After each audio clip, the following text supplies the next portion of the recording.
So I was still having sleep paralysis. It was a couple of times a month, 2 or 3 times a month, sometimes more, sometimes less. I remember one of the more intense ones. There was a couple of them that really stick out. But one of them, I was laying in bed, and I always kept my bedroom door closed because we had cats, and then they would come in. And I didn't have a computer; I had a word processor. This is how long ago that was. Let's show our age today, Josh. Yeah, exactly. And it had one of those big clunky keyboards that are really, really loud. So Yeah, the keys are like. yeah, Yeah, I know. super loud. If I didn't close my door, the cats would come in and jump and walk all over that and wake me up. So Yeah. I always kept my door closed.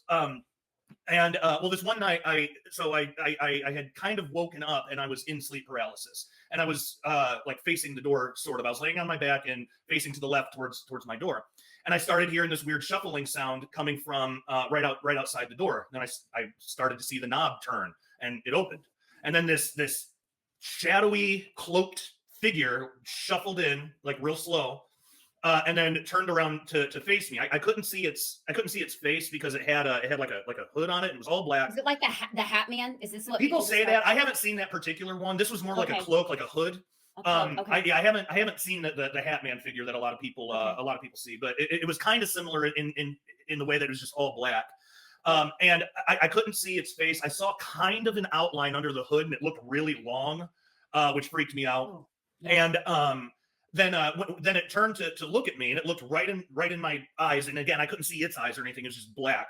But I just got this like wave from this thing of just hatred and anger and evil and just every dark, horrible thing. It like came on as a wave from this thing. I felt it from it. Like I felt the feelings, but I knew it was like coming from this thing. And then it raised one of its hands, and it had like this dagger or something. I couldn't really get a good look at it because I could only, when you're in sleep paralysis, you can only move your eyes and your tongue.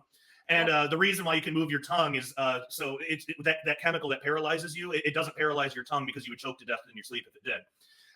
So if you do have sleep paralysis and you're trying to get out of it, obviously the best thing to do is call in the name of the Lord in your mind, because you're probably not going to be able to talk. Just what I've done is run it through. But if you can, if your mouth is open enough and you can scrape your tongue against your teeth to kind of give you a little bit of pain to wake you up, sometimes that helps. But but anyway, I was 12. I didn't know any of this stuff. But it lifted up this dagger thing. It drove it into my side on this side and like pulled it across. And I remember just closing my eyes and waiting for the pain, and I'm just praying, and I'm like calling out to Jesus in my mind to protect me and to make this stop. And I was waiting for the pain, and I didn't feel anything, and except just where it had tried to cut. It was kind of tingly, but